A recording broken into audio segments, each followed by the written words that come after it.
Hello friends, आज की हमारी वीडियो का टॉपिक है कि किसी भी महान व्यक्ति की जीवनी कैसे लिखते हैं। जीवनी एग्ज़ाम में भी आती है, 4 या 5 मार्क्स की आती है। अगर आप स्टूडेंट हो तो इस वीडियो से आपको काफ़ी हेल्प मिलेगी, तो वीडियो को लास्ट तक ज़रूर देखें। तो मैंने एग्ज़ाम्पल के लिए यहाँ पे मुंशी प्रेमचंद की जीवनी लिखी है, जो कि एग्ज़ाम में बहुत बार आती है क्योंकि बहुत ज़्यादा इम्पोर्टेंट है। तो मैं इसमें बताऊँगी कि आपको जीवनी हेडिंग वाइज कैसे लिखनी है।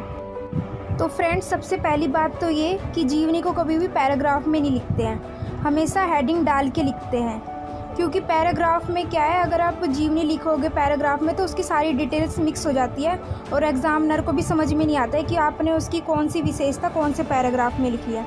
तो सबसे पहली बात तो ये कि जीवनी को हमेशा हेडिंग वाइज लिखते हैं। तो हम सबसे पहले हेडिंग डालेंगे, चाहे हम किसी भी व्यक्ति की जीवनी लिख रहे हैं, जन्म, यानी कि हम उसके जन्म के बारे में बताएंगे। तो मैंने यहाँ पे लिखा है, प्रेमचंद का जन्म 31 जुलाई सन 1880 को बनारस शहर के 4 मील दूर लम्ही गांव में हुआ था। उनके पिता का नाम अजायब राय था, वह डाकखाने में नौकर के तौर पर काम करते थे। फिर हम सेकंड हेडिंग डालेंगे शिक्षा, यानी कि उनकी शिक्षा के बारे में बताएंगे। जैसे मैंने यहाँ पे लिखा है, उनकी शिक्षा का आरंभ उर्दू फारसी से हुआ और जीवन यापन का शौक उन्हें बचपन से ही लग गया था। 1898 में मैट्रिक की परीक्षा को पास करने के बाद वह पाठशाला में अध्यापक नियुक्त हो गए। सन 1919 में बीए पास करने के बाद स्कूल के डिप्टी सब इंस्पेक्टर नियुक्त हो गए। शिक्षा के बाद हम थर्ड हेडिंग डालेंगे मृत्यु। तो हम मृत्यु लिख देंगे जब भी मृत्यु हुई है उनकी। फिर हम मृत्यु के बाद, अगर आपके पास टाइम है एग्ज़ाम में, तो फिर आप ये 2 पंक्तियाँ लिख सकते हैं मृत्यु वाले पैराग्राफ के बाद। तूफ़ान आते हैं, कश्तियाँ पलट जाती हैं, पर कुछ लोग मर के भी अमर हो जाते हैं। इससे क्या है, इससे हमारी जीवनी पे बहुत ही अच्छा इम्पैक्ट पड़ेगा और एग्ज़ामिनर भी आपको फुल मार्क्स दे देगा। फिर हम फोर्थ हेडिंग डालेंगे प्रमुख रचनाएं। प्रमुख रचनाएं वाले पैराग्राफ में हम जिसकी भी जीवनी लिख रहे हैं उसकी हम रचनाओं के बारे में लिख देंगे, यानी कि उन्होंने क्या क्या रचना की है। जैसे मैंने इसमें लिखा है, प्रेमचंद के प्रसिद्ध उपन्यास सेवा सदन, निर्मला, रंगभूमि, कर्मभूमि, गबन, गोदान आदि हैं। उनकी कहानी का विशाल संग्रह 8 भागों में मानसरोवर नाम से प्रकाशित है, जिसमें लगभग 300 कहानियाँ संकलित हैं। और जो मेन शब्द हैं उनको आप ब्लैक पेन से हाईलाइट कर देंगे।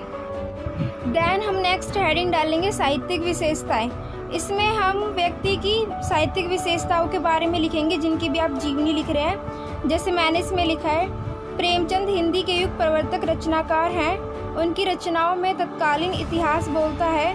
वे सब प्रथम उपन्यासकार थे जिन्होंने उपन्यास साहित्य को वास्तविक भूमि पर ला खड़ा किया। और फ्रेंड्स, जीवनी लिखते टाइम एक बात का ध्यान रखिए कि जो हेडिंग आप लिख रहे हो वो ब्लैक पेन से ही लिखनी है, जैसे कि मैंने इसमें लिखा है। साहित्यिक विशेषताओं के बाद हम लास्ट हेडिंग डालेंगे भाषा शैली। इसमें हम प्रेमचंद की भाषा शैली के बारे में बताएंगे कि वे अपनी रचनाओं में कैसी भाषाओं का इस्तेमाल करते थे।